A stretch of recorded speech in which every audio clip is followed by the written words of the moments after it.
କେତେବେଳେ ଏ ଫଗୁଣ, ଏ ବସନ୍ତ, ଏ କାଗେଜି ଫୁଲ, ଏ ମଲ୍ଲି, ଏ ଆମ୍ବ ବଉଳ, ଏ ରଙ୍ଗର ପର୍ବ ହୋଲି ସବୁ ଭଲ ଲାଗୁଥିଲା।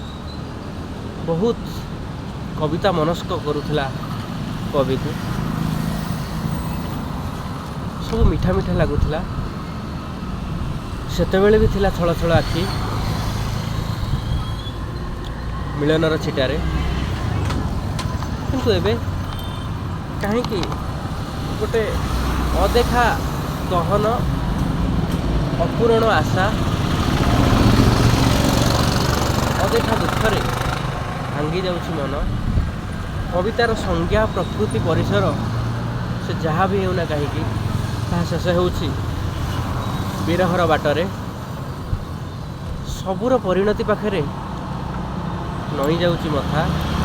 ପ୍ରତ୍ୟେକଟି କବିତା, ପ୍ରତ୍ୟେକଟି ଶବ୍ଦ, ପ୍ରତ୍ୟେକଟି ଗଳ୍ପରେ ଛାଇ ହୋଇ ଉଙ୍କି ମାରି ଆସୁଛ ତୁମେ।